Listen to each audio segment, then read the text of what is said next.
Batam TV, Inspirasi Kepri.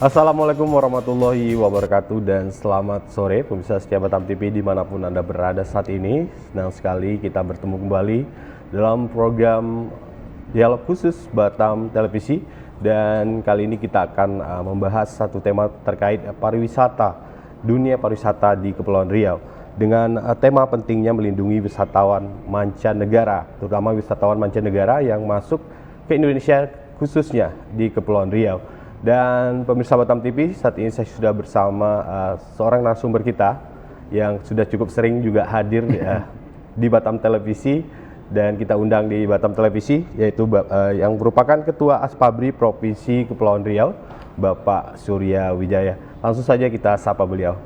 Pak Surya, gimana kabarnya sore hari ini, Pak? Alhamdulillah ya, sehat. Harus fit terus nih. Ini gimana kesibukannya mengurus dunia pariwisata Pak di Kepri gitu? Ya, saya baru perusahaan jam 12 tadi baru sampai ya dari Malaysia. Kebetulan kita ada semalam itu ikut launching eventnya internasional Malaysia International Tourism Expo di Pahang. Nah, ini juga jadi satu parameter kita lah. Berarti cukup aktif bolak-balik Batam, ya, karena Johor, karena dekat kan. Sampai ke KL juga ya Pak ya? Selalu lah. Baik Pak Surya, terima kasih untuk waktunya hari ini Pak. Oke. Pak Surya, ini sesuai tema kita hari ini, pentingnya melindungi wisatawan mancanegara. Nah, dari sudut mata Pak Surya sendiri, gimana melihat perkembangan pariwisata di Kepulauan Riau khususnya di Batam Pak? Seperti apa? Kayaknya udah sering dibahas ya untuk pariwisata. Hanya saya mau sampaikan, kalau kita bicara pariwisata, saya nggak akan bicara Indonesia, tapi saya bicara skupnya lebih kecil, yaitu Kepulauan Riau. Nah, untuk kita ketahui bersama, memang kalau ditanya sesuai dengan judulnya ini, ya kita harus menyatakan bahwa Kepri ini, khususnya Batam ya, mau tidak mau, ini menjadi kota pariwisata ya, karena lihat aja dia punya trafficnya tuh tinggi banget. Kalau kita hari ini kita melihat khususnya di weekend itu hotel semua penuh gitu. Nah, tentu ini kan jadi satu bukti bahwa Batam itu Kepri ya, berarti Batam di Kepri kan. Itu memang sangat memerlukan hal-hal seperti ini, perlindungan dan lain-lain. Karena Batam memang tempatnya orang luar, khususnya Singapura dan Malaysia. Baik Pak, dari pengalaman Pak Surya sendiri yang sudah sering juga ke Malaysia, Singapura bolak-balik gitu, ke Batam bawa tamu ke sini Pak. Apa sih yang sebenarnya dicari dari turis mancanegara ke Kepulauan Riau ini Pak? Iya, saya mau sampaikan nih, kita harus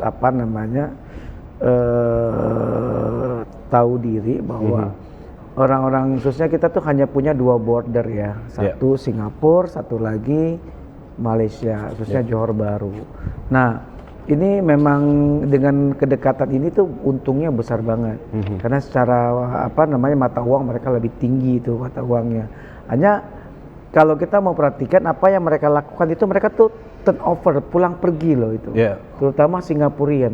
Jadi bukan mereka dalam artinya itu memang niatan berlibur dalam tanda kutip liburan ya. Tapi mereka memang menjadikan Batam ini tempat untuk refreshing karena letih bekerja gitu. Tapi bisa dibilang itu liburan singkat atau enggak gitu Pak? Itu masuk kategori dong. Masuk kategori. Hanya memang ada yang menarik dari Batam yang menurut saya nggak ada di Singapura dan Malaysia. Yaitu beach club itu. Beach club yang sekarang. Beach club kita sekarang udah ada banyak tuh, 4 ya. Mulai ada dulu pertamanya Infinity, terus ada Atlantis, ada Deep Sea, yang terbaru nih Blue Fire. Nah, itu juga jadi salah satu ikon yang membuat orang keren kan ini, untuk refreshing lah. Datang ke Batam ini Kepri itu refreshing. Tapi itu tren ini baru kayak kalau ada beach club di Batam misalnya, trennya itu juga berubah gitu. Mereka ke Batam untuk ke beach club misalnya. Betul. Jadi maksudnya begini, ada hal-hal kenapa mereka datang ke Batam gitu. Iya. Nah ini mungkin harus kita siasati. Mereka datang ke Batam itu karena memang satu ada yang tidak dimiliki mereka di Batam. Misalnya kalau di Johor itu nggak ada bis club. Singapura kalaupun di Sentosa bis clubnya mahal banget kan. Nah ini menurut saya kelebihan kita tuh, ya kan. Nah padahal kalau dihitung-hitung costing kita kan mahal sekali. Yeah. Dari Singapura ke Batam itu dengan harga tiket sekarang 12.160, 2.200 lah. Itu harga $76 itu kan ada angka hampir 900.000. Yeah. Nah itu tapi mereka juga tetap jalan kan gitu. Nah itu di Batam ya. Tuh di Bintan kan lebih mahal lagi. Yeah. Dia punya costingnya gitu. Tapi kalau menurut pandangan Pak Suyasdi, tamu dari Singapura, tamu dari Johor Bahru atau Malaysia, itu karakternya sama atau ada apa beda Pak yang mereka cari di Batam gitu? Beda ya. Nah ini yang saya mau sampaikan juga bahwa kita selama ini terpikir bahwa segmen kita tuh hanya Singaporean sama Johor nih. Yeah. Itu udah berubah. Jadi dan ternyata yang menarik itu adalah dari Pahang, dari Penang itu udah mulai banyak, termasuk grup-grup saya itu dari situ gitu. Dan memang kenapa ini bisa kok selama ini kemana aja gitu kan? Karena mereka belum tahu Batam itu seperti apa. Nah dengan adanya banyak berita, informasi di media sosial itu semakin menarik mereka untuk datang gitu. Artinya dulu mungkin karena kedekatan, bisa kayak Johor dekat sama Batam atau Singapura dekat Batam, artinya mereka lebih tahu. Tapi yang sekarang masuk malah yang jauh-jauh juga ke Batam ya Pak ya? Karena optionnya begitu. Jadi ada satu siklus kebetulan saya tuh ada grup Chinese Kuala Lumpur ya, Malaysia ya. Mereka itu punya siklus itu untuk berkunjung liburan ke beberapa daerah negara di Asia Tenggara. Mereka sudah ke Kamboja, ke Vietnam, kemana. Nah siklus ini tuh beralih ke Kepri nih, ke Batam. Nah itu yang jadi hal yang menarik sehingga mereka berpikir saatnya ke Batam. Coba dilihat aja deh, sekarang ini hampir setiap hari loh tamu-tamu dari Chinese ya. Chinese dia bukan langsung dari China ya. Di Kuala Lumpur tuh banyak, boleh dicek. Tapi mereka mungkin sudah liburan dulu di Malaysia, terus lanjut ke sini gitu Pak ya, paketnya? Mereka alihkan, jadi maksudnya yang sudah bosan nih ke Bangkok, ke Kamboja, jadi tripnya itu dialihkan ke Batam. Nah kalau untuk di Kepri sendiri Pak, selain Batam, itu mana yang mungkin berpotensi untuk didatangkan tamu-tamu luar tadi mungkin dari Cina tadi Pak gitu? Ya ini yang sejauh ini atau hanya di Batam atau gimana? Enggak, ini saya kenapa dari tadi saya sebut Batam, padahal kita bicara Kepri ini. Nah saya harus sampaikan begini, Batam itu tuh hub tuh. Batam adalah menjadi ikonnya. Nah jadi kalau kita mau menarik itu, Batam jadi ikonnya, hubnya, lari nih. Contoh nih, tamu-tamu yang saya sebut tadi Malaysia. Mereka tahunya Batam, setelah itu kita promosikan Bintan, udah mereka buat paketnya nyambung. Nah, ada juga lagi Tanjung Pinang sebenarnya, kan ada segmennya berbeda, terutama dengan sejarah tadi, ya kan. Banyak Melayu Malaysia misalnya, dari Malaysia itu dia cenderung tuh ke Tanjung Pinang ya. Dia sebagai Tanjung Pinang ke Pulau Penyengat. Ada gitu. Nilai sejarah dari nilai sejarahnya gitu loh. Nah kalau yang mau sekedar untuk leisure aja, liburan aja, mereka ada ke Bintan, Batam. Satu lagi kita juga ada Tanjung Pinang, itu Karimun ya. Karimun juga kan ada ferry kan dari sana, dari Putri Harbour itu, Gukup juga ada. Dan Lingga juga udah mulai rame. Itu sih kalau saya lihat siklusnya itu ya. Tapi kalau dari segmen usia Pak, gimana? Mungkin usia muda lebih mirip ke Batam atau yang agak lebih dewasa? Jadi ada segmen nih kalau untuk grup Chinese yang saya bilang tadi, ini banyak, tidak hanya saya yang dapat, banyak dari teman-teman travel agent, itu mereka cenderung yang 40 sampai 60 tahun. Gitu ya. Nah, itu mereka juga leisure. Jadi mereka maunya relax tuh. Dia ke beach club juga tuh. Ke beach club juga. Ya, mereka datang ngapain tuh? Karena menariknya beach club di kita itu tidak ada entrance fee, boleh masuk, jadi boleh booking minum. Nah, saya salut juga nih konsep anak-anak muda yang mendesain untuk beach club itu jadi satu destinasi ya. Itu keren tuh sebenarnya. Apalagi sekarang di kawasan Bengkong ya, Taburan Pak ya. Dan mungkin kalau kita bandingkan dengan beach club di Bali, mungkin masuknya juga lebih mahal gitu kan, dengan fasilitas yang mungkin sudah lengkap seperti itu juga gitu. auranya itu beda ya. Kalau kita bicara bis club di Bali nih, misalnya kita kan sering ke Bali ya. Itu mereka memang terlihat seperti pantai itu dengan euforianya, banyak bulenya, minum segala macam gitu. Vibe-nya beda kali. Nah, vibe-nya beda. Sementara di kita di Bangkok ini lebih cenderung itu seperti family. Nah, coba datengin ya. Saya kan sudah pada tahu nih. Ya, ini saya mengundang siapa aja yang pengen menilai bis club di kita itu nggak seperti bis club yang ada di pemikirannya. Berarti untuk family juga friendly gitu ya? Memang friendly banget. Baik Pak. Nah, kalau menurut Pak Surya lagi, Pak Surya kan sering ke Singapura dan ke Malaysia, dan sering bawa tamu ke dalam juga Pak. Apa mungkin nih Pak yang membedakan pelayanan di sana dengan di kita di Batam ini gitu? Dari segi servis mungkin atau pemandu wisatanya atau seperti apa Pak?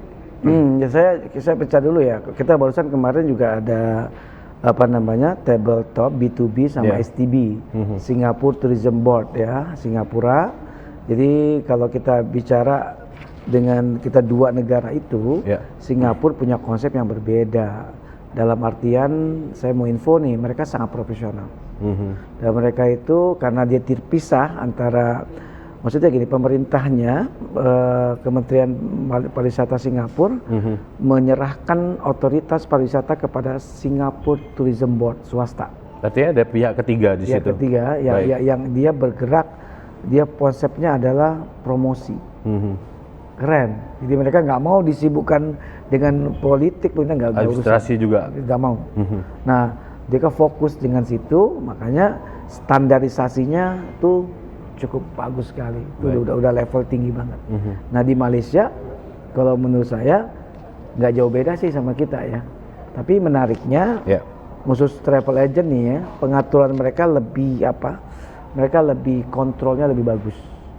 Nah, kita yang masih mengikuti ini ya. Nah, itu yang sering terjadi karena cenderung nih kita ada dua nih ya. Wisatawan mancanegara, ada wisatawan yang dari inbound sama outbound. Nah, outbound kita ini kan ramai tuh keluar tuh. Nah, itu berisikonya besar karena kita maunya murah. Tapi kalau misalnya di Malaysia atau di Singapura, mereka juga ada perlindungan untuk wisatawan Pak gitu. Mereka iya. Jadi contoh nih, kita bicara outbound ya. Saya bawa tamu dari dalam keluar. Nah, ini jadi satu hal yang menarik. Jarang sekali kita tuh membeli paket asuransinya. Karena paket wisata tapi tidak ada asuransi gitu. Nah, tidak ada asuransinya karena dekat katanya. Karena tidak diwajibkan itu. Beda kalau seandainya kita outbound mau ke negara Eropa, Timur Tengah atau Asia Tengah gitu ya. Ketika ke Jepang itu kan diwajibkan ngurus visa kan. Nah, ngurus visa itu syaratnya ada asuransi perjalanan.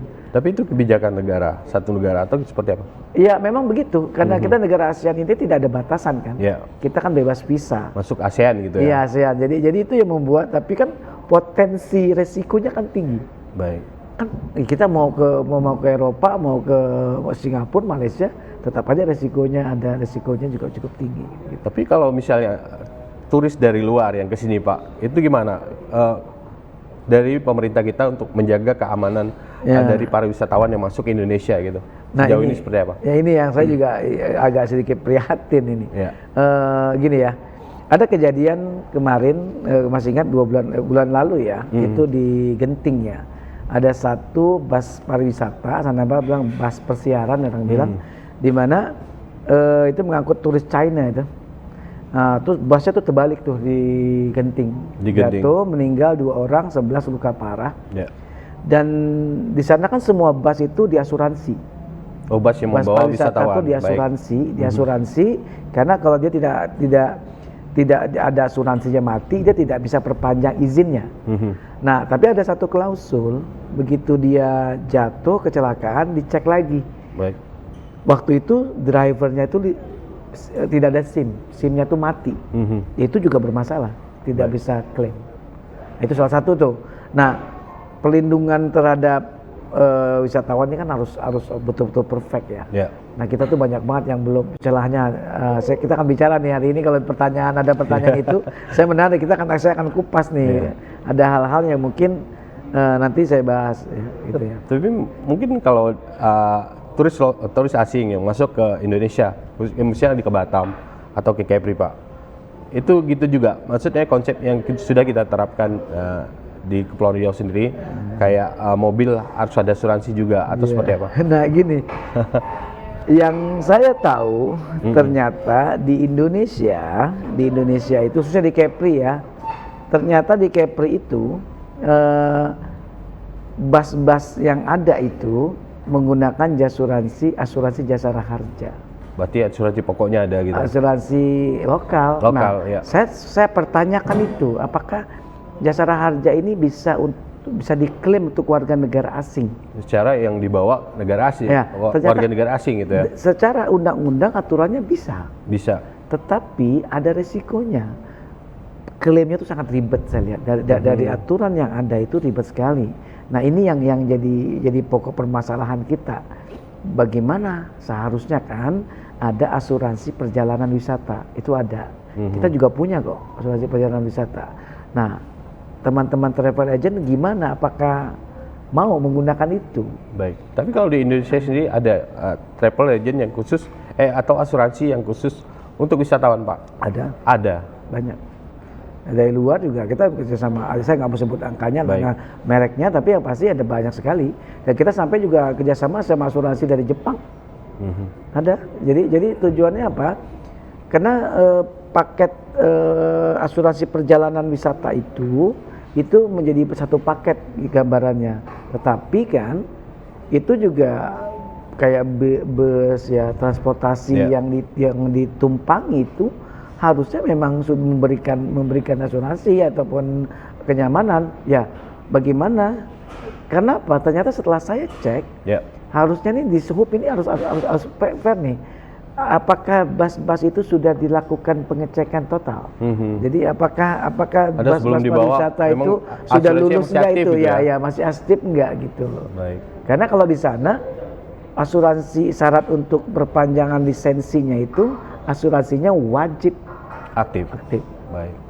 Gitu. Nah, kalau tidak, saya nggak kebayang nih. Kita kan berpikirnya aman-aman aja. Resiko. Iya, itu baru dari satu sisi resikonya adalah untuk di transportasi. Bayangkan bagaimana dengan destinasi wisata dengan resiko sangat tinggi, yaitu contohnya diving atau snorkeling. Tapi resikonya di tempat wisata ya itu sendiri, bukan di perjalanan, Pak. Iya, itu coba bayangkan ya, kalau misalnya tiba-tiba kan banyak kita menampilkan snorkeling gitu. Baik. Ya. Itu coba kita bisa bahas itu kalau mau. Baik, nanti kita bahas sedikit, Pak. Siap. Baik, Pak Surya. Kita tahan bentar bincang-bincang kita. Pemirsa Batam TV, jangan kemana-mana karena bincang kita terkait pentingnya menjaga atau pentingnya melindungi wisatawan mancanegara di Indonesia akan kita lanjutkan sesaat lagi.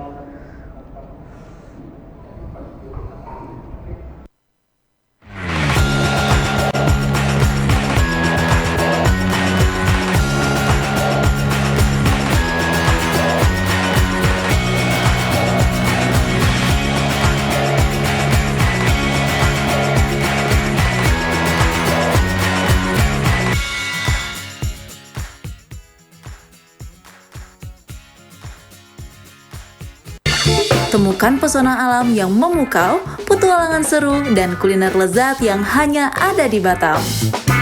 Dari aktivitas air yang mendebarkan, hingga destinasi wisata yang memanjakan mata, Batam punya semuanya. Jelajahi ikon-ikon kota yang mempesona dan rasakan kehangatan budaya lokal. Dan jangan lewatkan sajian kuliner Batam yang menggugah selera, dari seafood segar hingga hidangan tradisional yang autentik. Belanja puas di pusat perbelanjaan modern yang lengkap dan nyaman. Batam, destinasi sempurna untuk liburan yang tak terlupakan. Saksikan program Amazing Batam, program yang memberikan edukasi kebudayaan, wisata religi, dan destinasi wisata yang ada di kota Batam hanya di Batam TV. Amazing Batam, enjoy the new city. Tayang setiap hari hanya di Batam Televisi. Amazing Batam, enjoy the new city. Selamat datang di Kepulauan Riau, surganya kuliner Indonesia. Kepulauan Riau tak hanya menawarkan keindahan alam, tapi juga sebuah petualangan rasa yang tak terlupakan. Dan sekarang hadir di layar Anda, Yuk Makan di Kepri, program TV yang akan membawa Anda dalam petualangan kuliner tiada tara. Temui para koki lokal yang berbagi resep rahasia dan cerita di balik setiap hidangan. Jangan lewatkan kesempatan untuk merasakan sensasi kuliner terbaik Kepulauan Riau. Saksikan program Yuk Makan di Kepri untuk mengetahui keanekaragaman wisata kuliner yang ada di Kepulauan Riau hanya di Batam TV. Yuk Makan di Kepri, sedap betul. Dapatkan petualangan kuliner Anda di Yuk Makan di Kepri setiap hari di Batam Televisi. Yuk Makan di Kepri, sedap betul. Expose Kepri. Program ini dirancang untuk memberikan sorotan khusus pada berita dan informasi dari berbagai sektor. Kedatangan Duta Besar India ini disambut oleh Kepala Dinas Pariwisata Kepulauan Riau. Usai ditambahkan sebagai Datuk Seri Satria Wijaya Negara, Panglima TNI Jenderal Agus Subianto menyempatkan diri mengunjungi Pulau Penyengat.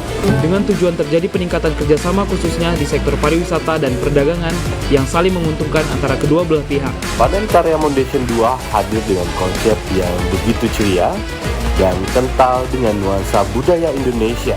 Nongsa Resort Batam, yang merupakan gabungan beberapa resort yang berada di kawasan Nongsa Batam, menggelar acara Appreciation Night di Turi Beach Resort.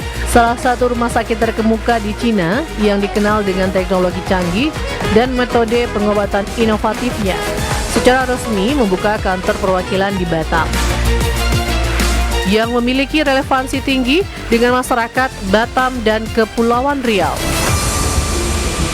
Tayang setiap hari. Batam TV, Inspirasi Kepri.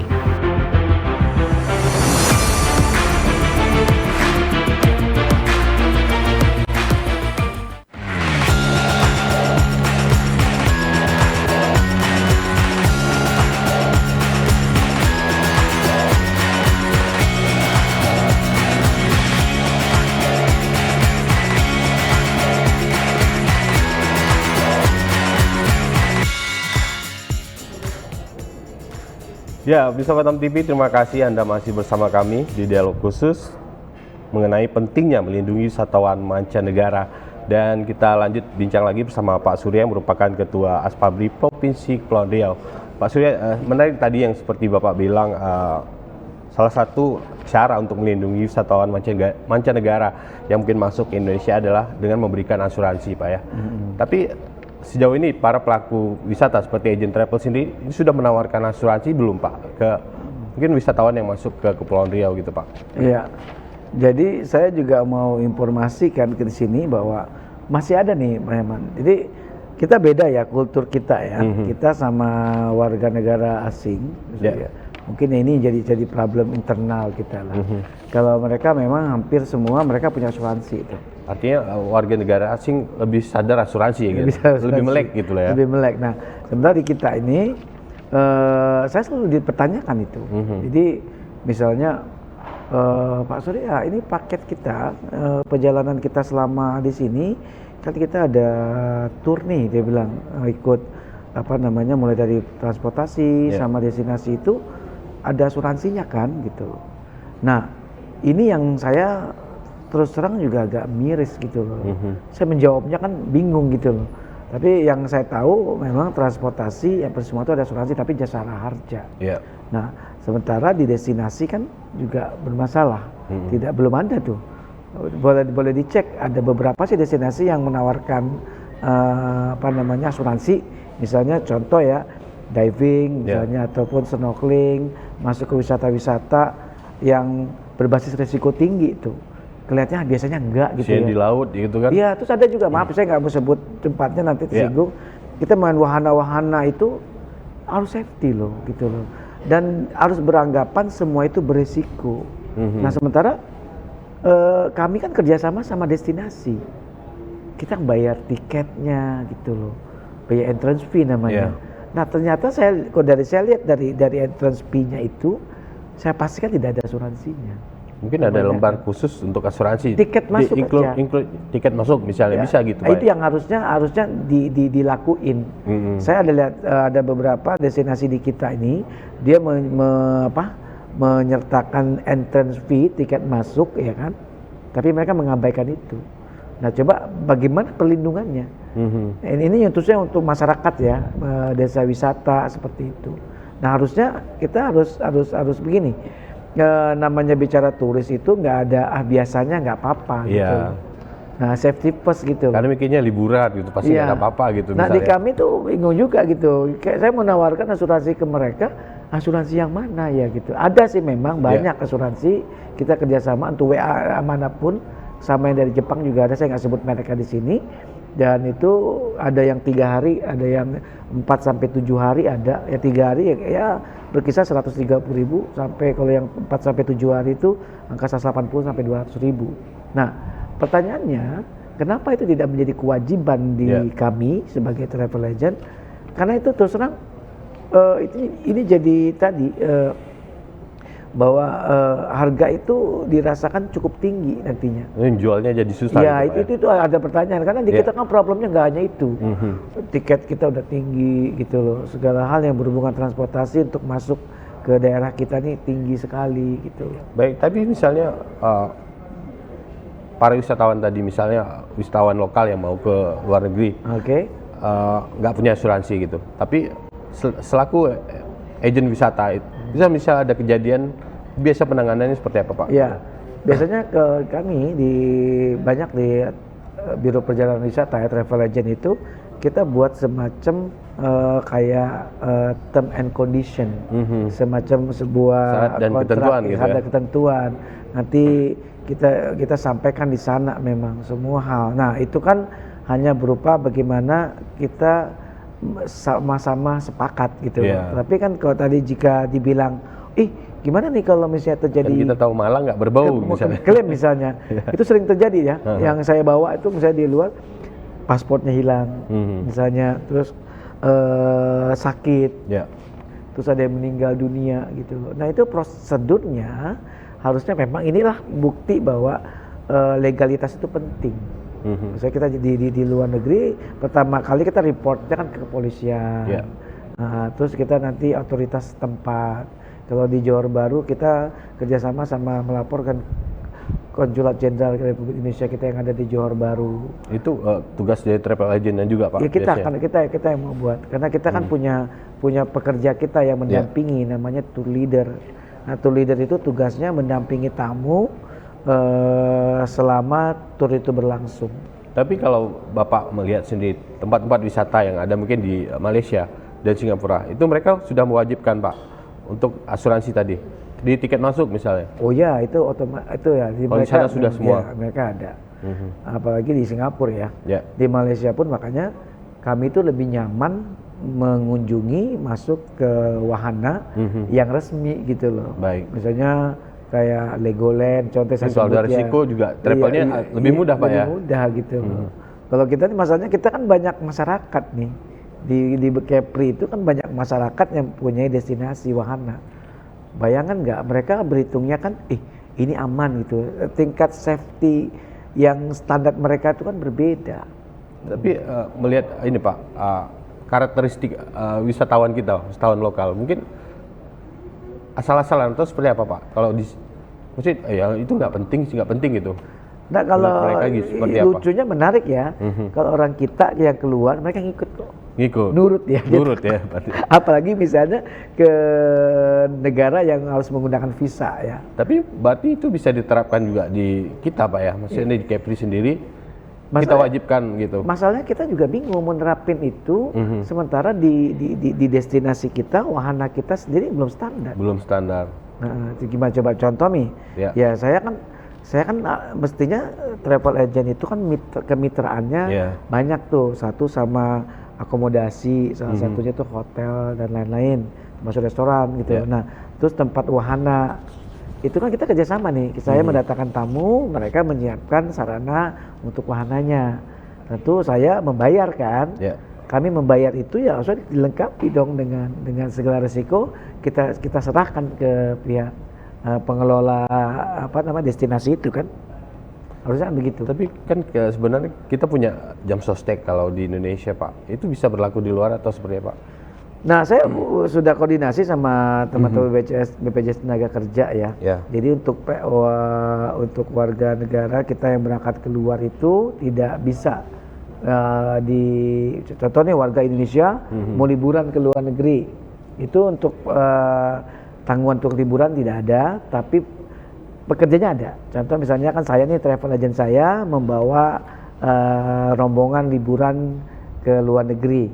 Nah, yang dihitung, yang ditanggung oleh BPJS itu adalah si tour leadernya, pekerja yang dari travelnya. Tapi sementara wisatawannya yang memelancong itu tidak di cover. Karena itu tenaga kerja lebih kepada tenaga kerjaan. Untuk liburan tidak di cover. Tapi kalau untuk porsi ideal Pak, asuransi ini seperti apa? Misalnya tiket masuk 100.000. Untuk asuransinya idealnya berapa gitu Pak? Nah kalau menurut saya ya, saya rasa banyak kok asuransi di negara kita ini yang bisa bekerja sama. Kemarin saya lihat teman-teman di Gurun Pasir itu ada cerita sama saya, mereka mau bebankan 15.000 katanya. Itu dihitung selama perjalanan. Misalnya dia liburan 3 hari, selama 3 hari di cover. Enggak, itu destinasi. Okay. Ya, misalnya dia masuk ke tempat misalnya Gurun Pasir di Bintan misalnya. Nah, itu ada asuransinya. Artinya pertanggungannya selama dia di situ. Baik. Walaupun ini belum diterapin nih. Karena saya juga agak bingung penerapan mereka dengan, maaf nih saya sedikit menyinggung teman-teman. Kita harus yakin bahwa harus menerapin itulah. Kadang mereka meninggikan harga tiket masuk, tapi dia kan nggak memperhatikan resikonya. Nah harusnya kita pikirin dulu resikonya. Belum kejadian memang. Kalau udah kejadian tuh gimana gitu. Tapi sesama asosiasi pariwisata Pak, ini udah ada satu suara atau belum Pak untuk asuransi ini gitu? Gini ya, karena bicara bisnis travel agent itu kan personal sebenarnya. Tapi kita rata-rata teman-teman yang bernaung di asosiasi yang berbeda tapi dengan bisnis yang sama, di bisnis biro perjalanan wisata atau travel agent, biasanya kita menyadari itu yang sama tuh. Misalnya resikonya tuh kita tahu semua gitu loh. Nah menerapin atau tidak itu yang akan jadi masalah. Nah kedua, kita tuh juga bingung nih, banyak teman-teman ataupun industri pariwisata ataupun agent yang nggak berlisensi. Itu banyak tuh, nah, tetap bisa jalan gitu Pak. Tetap jalan kan, dan mereka ini yang membuat sebenarnya persaingan menjadi begitu ketat, dan kita semakin nggak menarik sebenarnya. Menarik untuk bersaing, tetapi kan nggak imbang karena mereka ya nggak punya legalitas, nggak punya segala macam. Itu tapi masalah. Sekarang istilahnya ada yang lebih lagi tren juga Pak, backpacker misalnya. Saya nih dari luar ke sini tapi dia nggak pakai agent travel. Itu kalau ada resiko seperti apa? Oh kayak tadi enaknya, ini menarik. Kalau dari orang luar negeri, mereka itu melakukan perjalanan ataupun traveling, mereka memang sudah ada agenda mereka. Jadi mereka tuh sudah dilengkapi juga bahwa asuransi setiap warga negaranya itu udah lengkap gitu. Beda sama kita. Kalau kita yang backpacker bahaya itu gitu. Bahaya Pak ya. Ya karena segala macam resikonya menurut saya itu terlalu besar banget gitu. Mungkin keamanan dari segi resiko di tempat wisata. Betul. Saya nggak akan mendiskreditkan bahwa kita tidak banyak kok, kita secara finansial banyak, kita kan sampai 270 juta lebih. Nah maksudnya gini, ada yang jadi masalah sekarang teman-teman itu kan tidak semua, kan kita ini kan beda sama negara lain. Kita wisata itu, liburan itu buat kita pas ada duit gitu loh. Ya kan, insidensial gitu, gak dipersiapkan memang jadwal. Kalau orang luar negeri kan dia memang sudah tahu 6 bulan kerja, 3 bulan liburan gitu-gitu. Nah itu sih yang membedakan kita sebenarnya.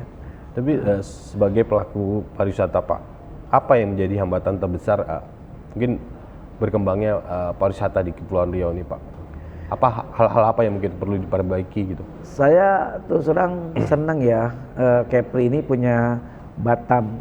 Batam itu kan kota MICE. Kota MICE itu dalam arti meeting, incentive, convention, dan exhibition. Kita tuh sangat hidup. Contoh satu aja, beberapa kali yang saya laksanakan tuh, mulai dari Malaysia tuh, dari Pernama, dari apalagi terus dari tourism Johor. Jadi MICE itu jadi salah satu yang membuat bahwa Batam itu hidup. Sebab kan MICE itu dia punya putaran uangnya besar sekali. Sekali bawa rame, nginapnya rame, itu sentra ekonominya jalan. Contoh misalnya mereka sewa mall, mereka sewa hotel, rumah makan segala macam gitu. Tapi kalau di Indonesia sendiri mungkin ada beberapa kota juga yang sudah ditetapkan sebagai MICE gitu, seperti Bali mungkin. Iya, karena nggak bisa juga kita bilang semua bisa kota MICE ya. Karena memang kota MICE itu ada satu kriterianya. Kenapa Batam ini selalu dijadikan tuan rumah untuk event Rakernas? Karena berdekatan dengan border, jadi itu istimewa. Baik. Gitu loh. Tapi kalau satu lagi pertanyaan Pak, kalau kita bandingkan Batam sekarang dengan 2023 lalu, untuk staycation ya, mungkin sekarang lebih lama, bisa 5 hari, 6 hari di sini. Kalau dulu kan mungkin dari Singapura orang pulang bolak-balik gitu. Ini dengan yang mungkin Bapak bilang dari Penang, dari Cina, itu lama mereka tinggal di Batam berapa lama Pak? Gitu? Ya, sekarang sebenarnya kita mencoba mendistribusikan bagaimana tidak hanya okupansi hotel, tingkat hotel itu hanya di weekend. Kita coba tuh di weekdays, jadi berimbang gitu. Sekarang ini kan nggak berimbang, semua turis, semua liburannya di weekend. Jadi Batam rame pas weekend aja gitu ya? Gitu. Nah tapi dengan grup-grup yang baru nih, itu rata-rata mereka mulai melirik kayak grup saya sendiri misalnya, saya lebih senang mereka melakukan perjalanan di weekdays. Kita kasih sebuah penawaran khusus. Kalau kamu di weekdays, pertama harganya lebih murah. Mungkin nggak macet gitu ya? Itu salah satunya, harga paketnya kita bisa lebih murah segala macam. Nah itu, dan teman-teman dari pihak PHRI hotel senang gitu loh kalau travel agent itu bernegosiasi sama mereka di weekdays. Gitu. Jangan di weekend nggak perlu negosiasi, mereka udah full gitu. Mungkin kalau kegiatan MICE tadi mungkin yang rapat-rapatnya di weekday. Di weekdays kita buat weekdays. Yang liburannya di weekend gitu Pak ya. Jadi mereka panjang tuh, misalnya dari mulai starting Rabu gitu kan, endnya di Jumat atau di Sabtu gitu. Baik Pak Surya, kita tahan lagi bincang-bincang kita terkait pentingnya melindungi wisatawan mancanegara. Bisa jangan kemana-mana karena dialog khusus akan kembali setelah yang satu ini.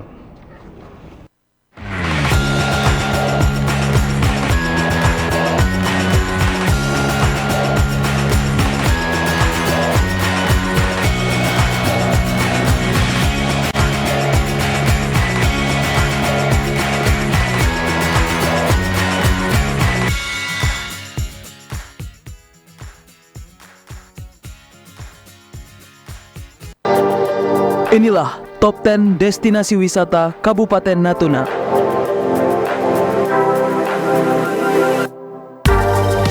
Destinasi wisata religi Masjid Agung Natuna.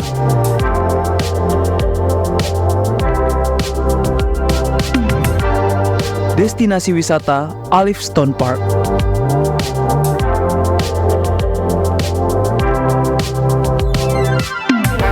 Destinasi wisata Museum Natuna.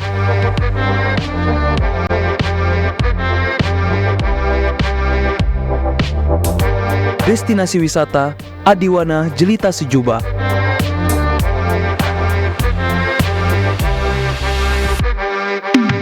Destinasi wisata Natuna Dev Resort.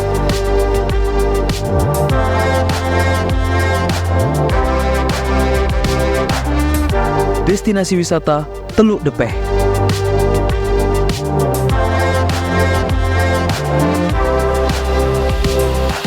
Destinasi wisata Pulau Tiga.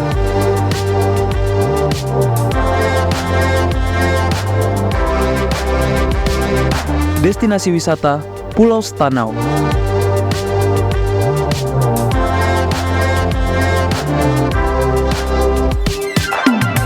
Destinasi wisata Kota Apung Sedanau.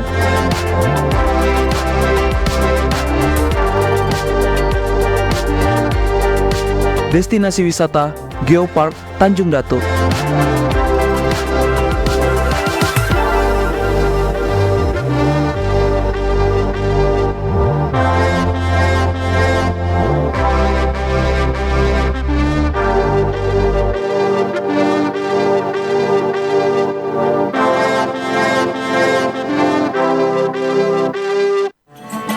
Inilah Top Kapten Destinasi Wisata Kabupaten Lingga.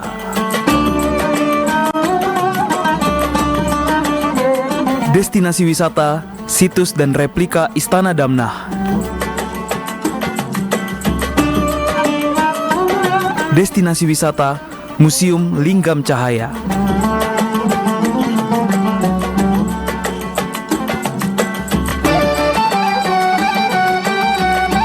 Destinasi wisata, Makam Merah.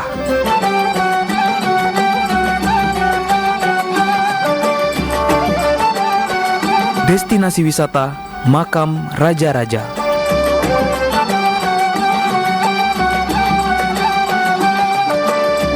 Destinasi wisata, Kota Dabo Singkep.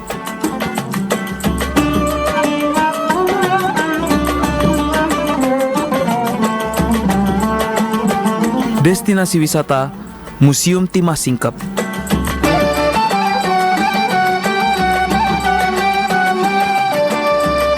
Destinasi wisata, Air Terjun Resun.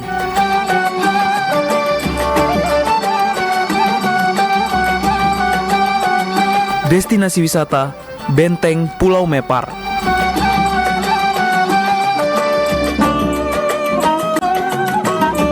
Destinasi wisata, Benteng Bukit Cening.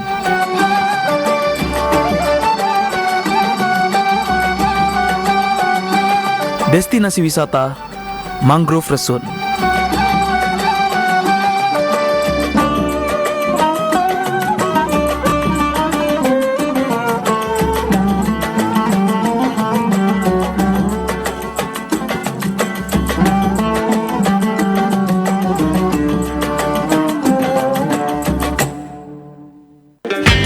Selamat datang di Kepulauan Riau, surganya kuliner Indonesia. Kepulauan Riau tak hanya menawarkan keindahan alam, tetapi juga sebuah petualangan rasa yang tak terlupakan.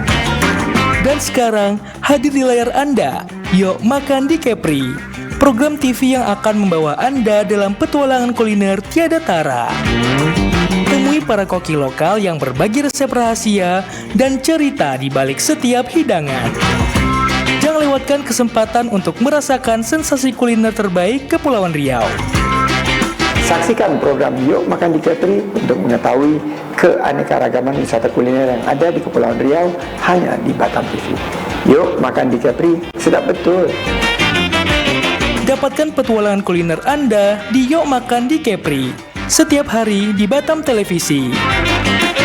Yuk Makan di Kepri, sedap betul.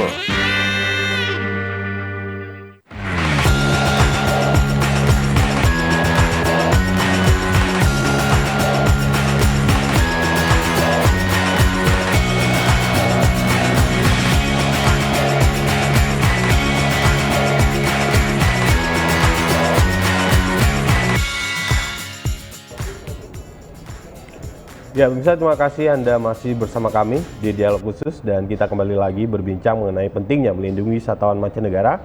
Dan kita masih bersama Bapak Surya yang merupakan Ketua Aspabri Provinsi Kepulauan Riau.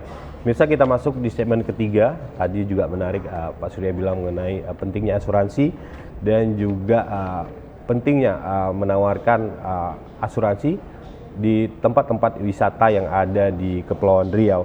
Nah, di segmen ketiga mungkin kita bahas sedikit mengenai pendapat Pak Surya mengenai apa sih yang harus dibenah dari pariwisata di Kepulauan Riau. Nah, dari sudut kacamata Pak Surya sendiri, Pak, sebagai pelaku wisata yang sudah berpengalaman di Kepulauan Riau, Pak, mungkin apa sih keluhan wisatawan mancanegara mungkin setelah masuk ke Kepri gitu, apa yang perlu dibenahi, Pak, gitu? Iya, saya mau sampaikan bahwa harusnya ini menurut pandangan saya, Kepri khususnya itu ya Batam ya Kepri, kita fokus saja ke dua negara gini, Singapura dan Malaysia. Artinya nggak perlu ngejar yang jauh-jauh gitu? Iya, maksudnya dari sini aja tuh udah menang gitu loh. Kalau memang kita fokus dalam segala hal lah yang mempermudah, membuat tamu-tamu nyaman datang ke Kepri ya, ke Batam misalnya. Saya lihat Batam udah mulai oke nih, udah bagus dengan banyak atraksi yang menarik. Dari 3A-nya Batam udah keren banget. Aksesibilitas, amenitas, dan atraksi itu Batam udah memenuhi syarat sebenarnya, udah keren lah gitu ya. Nah, tinggal tadi kita fokus aja nih. Singapura itu dengan segala macam ekspatriatnya banyak loh. Kenapa? Yang kerja di Singapura banyak dari luar negeri, ya dari Eropa segala macam itu kan banyak tuh. Nah, tapi yang pasti pintu masuknya adalah Singapura. Gitu, dari Singapura nih kita masuk ke Batam gitu. Nah, begitu juga dari Johor, Malaysia, Johor Baru pintu masuknya begitu. Apalagi Kuala Lumpur kita udah ada tiket pesawat tuh. Ya kan? Nah, maksudnya kalau kita fokus aja di situ menang kita. Kepri nggak usah jauh-jauh ngurusin Eropa, nggak usah. Kalaupun ada Eropa kan masing-masing nih. Misalnya Pulau Bawah dia punya marketing sendiri misalnya ke Eropa, silakan saja.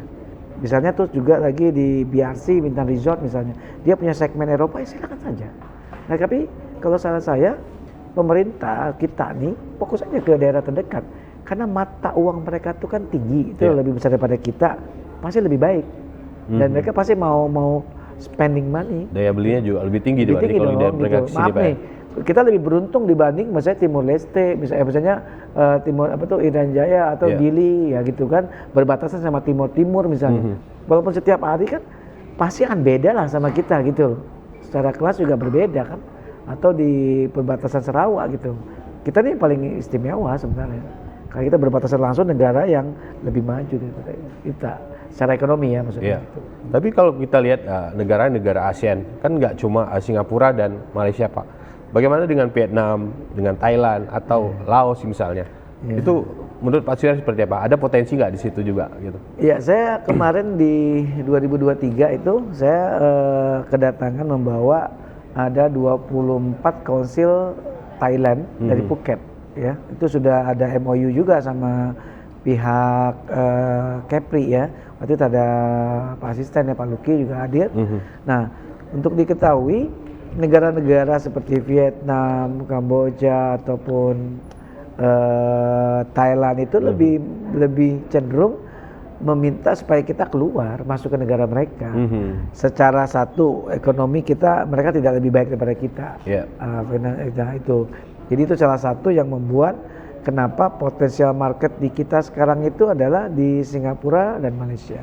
Artinya kita perlu memaksimalkan potensi yang ada dulu, yang dekat dulu Pak ya. Jangan jauh-jauh dulu gitu misalnya. Contoh yang paling dekat aja sih, simple. Ini mungkin teman-teman ya siapapun yang saya cerita ini berdasarkan data dan di lapangan ya. Kita contoh hari ini kita ke Johor deh. Ya, coba kamu perhatikan aja. Johor itu pintu masuknya tuh kan udah banyak tuh. Sekarang ini terus membuka pintu masuk akses kemudahan orang-orang Singapura masuk ke Johor Baru. Ada MRT lagi sekarang. Ada lagi dibangun ini dari dekat di tulang laut itu, kebayang nggak? Padahal mereka punya ada Woodland, ada Second Link, terus mereka juga ada Desaru gitu ya masuk itu. Terus mereka lagi upayakan kereta api mereka, transportasi darat mereka. Itu GB Central itu transaksi putaran traffic internasional tersibuk di dunia itu. Per hari 100.000 lebih gitu. Ya orang Singapura masuk, Malaysia masuk gitu ya. Maksud saya mereka tuh betul-betul fokus gitu loh. Padahal udah hari-hari kan tinggal jalan darat aja gitu. Tapi juga fokusnya itu beneran fokus gitu. Apakah kita sudah lakukan hal ini? Mungkin rencana masa depannya, rancangan depannya jelas gitu Pak ya. Iya gitu. 5 tahun ke depan segini, 5 tahun ke depan segini. Nah ini ada isu juga kalau kita, di Batam sekarang tiket ke Singapura mahal Pak. Itu dari pelaku wisata sendiri seperti apa menanggapinya biasanya? Saya agak ini ya. Jadi ini ironis banget, lucu ini. Kita teriak-teriak, wah tiket mahal. Tuh mereka ramai juga datang. Tetap datang juga. Kan ramai gitu. Nah ini yang membuat jadinya pelaku atau pengusaha transportasi khususnya dari Singapura merasa buktinya mereka masih datang. Tapi mungkin yang lebih keberatan yang lokal keluar kali Pak ya. Lokal kan lebih murah memang harganya. Tapi tetap jauh lebih mahal kan. Maksud saya gini. Itu kan jadi salah satu hal yang terjadi. Nah, kalau ranah itu tuh jangan dibebankan ke kami. Baik. Jadi maksudnya gini, ada kita bagi tugas nih. Ada pengambil kebijakan sebagai orang yang menjual paket. Tugasnya travel agent itu kan jual paket. Nah biarlah kami bertugas menjual sebanyak-banyaknya. Nah tugas regulasi, masalah tiket, masalah segala macam itu tugasnya pemerintah lah. Tapi dengan harga segitu Pak yang sekarang misalnya, itu menjadi beban nggak bagi para pelaku wisata ini untuk menjual paketnya ini jadi lebih mahal gitu Pak? Gini, kalau Singaporean lebih banyak, saya kasih tahu ya, Singapura lebih banyak dia adalah FIT, fee independent, datang sendiri ya. Mereka free agency, nggak pakai ini. Tapi harus diingat ya, kalau keluhan mereka juga banyak, sebab orang Singapura itu hampir tiap minggu datang. Jadi maksud saya, jangan menghitungnya, kok rame aja gitu. Trafficnya harusnya gitu ya? Dihitungnya tuh, bayangkan nggak kalau harganya tuh masuk di akal misalnya, saya yakin tuh bisa berapa kali berganda-ganda lah. Mungkin dengan harga lebih murah mereka lebih banyak belanja di sini ya? Iya, gitu. Baik. Gitu loh. Itu yang harusnya. Cuma kalau memang hitungannya tuh mahal juga masih rame gitu. Emang rame kenyataannya kan begitu. Karena kedekatan tadi gitu. Dekat tuh sebenarnya Pak, cuma kalau dibanding misal kayak tiket lokal, misal ke Dumai, itu dari Singapura ke Batam mungkin udah sampai ke Dumai kalau di lokal kayak gitu. Kali ini nih saya mau kasih info nih, sebenarnya ini di luar batasan. Contoh gini, pertama kita tuh berlomba-lomba semua dari Batam mau ke Vietnam, misalnya mau kemana-mana nih kita sebut aja lah, itu kita pasti pakai gunakan pesawat luar negeri, gitu loh, dari kita melalui apa? Jadi Singapura itu menjadi hubnya kita jadinya. Malaysia itu Johor Bahru atau Kuala Lumpur jadi hubnya kita. Karena tiketnya lebih murah. Iya gitu loh. Nah itu kan berarti jadi satu hal masalah nih buat kita. Kita datang ke sana kan walaupun kita cuma naik pesawat aja transit, tapi kita ngeluarin duit juga. Dibanding kita makan, ke Jakarta dulu misalnya transit, itu jauh dua kali lipat. Betul. Maksudnya kan kalau kita pun nanya, menyeberang aja transit dari sini ke Johor misalnya, pasti ada transaksi juga yang kita lakukan. Kan ada spending money juga. Kan rugi juga itu kan. Saya rasa ini harusnya jadi concern gitu. Kalau di saya tadi terkait mengenai isu bagaimana melindungi tadi sudah kita bahas. Nah mungkin perlu ada sosialisasi ke pemerintah daerah ataupun pusat ataupun kementerian itu terkait destinasi-destinasi yang sekarang itu menjadi tempat kunjungan wisatawan. Ya, terutama yang sudah ngetop tuh. Harus dikunjungi tuh, disertifikasi, harusnya punya standarisasi gitu. Jangan sampai ada kejadian baru kita berpikir. Nah, kalau kita bicara target Pak di 2023 lalu dibanding 2024 ini Pak, Bapak sebagai pelaku wisata, gimana melihat ini kan target sekitar 3 juta untuk Kepri sendiri. Sudah turunkan? Sudah diturunkan? Sudah. Bapak sebagai pelaku wisata optimis nggak Pak melihat target ini Pak? Gitu. Ya kemarin memang di awal itu sempat ditargetkan oleh kementerian itu Kepri kan 3 juta gitu. Nah sekarang ternyata diturunkan lagi di angkanya 2 jutaan gitu loh. Nah itu kalau menurut saya faktornya kan jelas. Salah satu faktornya yang selalu dibahas tentang visa on arrival VOA tadi kan. Nah sampai hari ini kan belum ada kejelasan gitu loh. Itu berlaku untuk semua negara ya Pak? Tidak, itu di luar ASEAN. Di luar ASEAN, baik. Contohnya kan kata ada India, China, Korea gitu loh. Itu kan mereka mesti datangnya emang simple, namanya visa on arrival. Jadi mereka datang, mereka tinggal ada counter bayar 500.000 tuh kapal udah selesai, dan langsung bisa chop kan, udah dapat stiker. Tapi kan itu juga jadi salah satu yang menghambat. Jadi realistis apa tidak? Ya saya tuh yakin banget kalau dengan kondisi seperti ini kita fluktuatif aja tuh, nanti naik nanti turun karena kita hanya di saat memang peak season rame gitu. Artinya naiknya juga nggak drastis ya? Jadi gini, patokan atau target yang ingin dicapai dengan kebijakannya itu tidak imbang. Maksudnya gini, bagaimana kita nih, tolak ukur kita nggak punya. Baik. Kita mau capai target ini tuh, tentu kita kan yakin kan kita buat ini gitu loh. Kita susah. Jadi kalau saya lihat kondisi sekarang ini masih fluktuatif ya. Jadi misalnya kayak tamu dari Cina, misalkan di luar wilayah ASEAN, berarti mereka tetap bayar VOA? Cina bayar. Itu udah ikut dalam paket ya Pak, atau seperti apa? Oh biasanya kita bantu uruskan. Jadi harga, dan di saya malah saya subsidi supaya mereka merasa murah. Jadi asal 500.000 ya kita mengurangi keuntungan lah. kita pangkas 50% untuk mereka. Berharap syukur-syukur ada for on arrival untuk kunjungan 7 hari kan rencananya kan angkanya di bawah 250.000 tuh. Baik. Oke. Pak, terakhir Pak, apa harapan Pak Surya ini untuk mungkin masyarakat Kepri atau para pelaku wisata di Kepri dan juga yang punya tempat wisata juga di Kepri ini melek asuransi Pak gitu. Saya kebetulan di Aspabri itu kita bicara tentang Asosiasi Pariwisata Bahari, kita banyak sekali resikonya. Terutama ya itu tadi bagi resiko tinggi itu salah satunya adalah di perairan laut nih. Ya teman-teman kayak ada misalnya dia pengelola destinasi wisata bawah laut ya harusnya memang benar-benar lah gitu. Saya harapan pemerintah tuh mensertifikasi lah. Karena kalau di kita ini kan sulit kalau kita meminta kesadaran. Harusnya dari pihak pemerintah itu yang mensertifikat. Nah itu karena gak akan sulit, gak akan bisa kita meminta mereka melek asuransi atau melek itu gak bisa. Jadi peran aktif dalam hal ini pemerintah ya pusat ataupun daerah untuk mensertifikat supaya lebih nyaman. Baik Pak Surya, terima kasih untuk waktunya hari ini. Udah tadi panjang lebar mengenai pentingnya menjaga wisatawan, terutama kita memberi asuransi yang baik, yang tepat juga untuk para wisatawan yang masuk ke Indonesia dan Kepulauan Riau agar semakin ramai dan aman para wisatawan untuk berkunjung ke Indonesia dan Kepulauan Riau.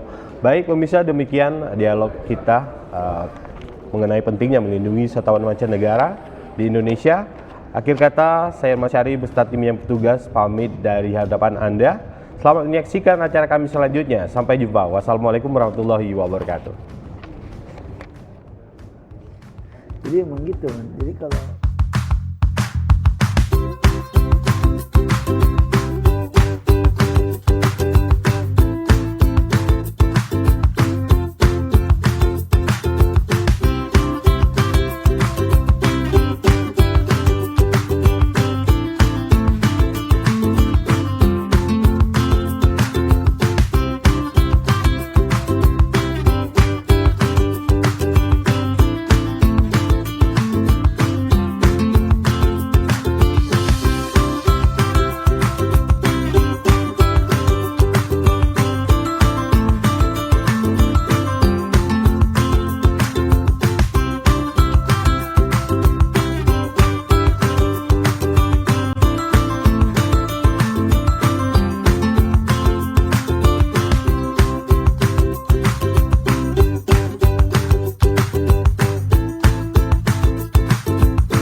Batam TV, inspirasi Kepri.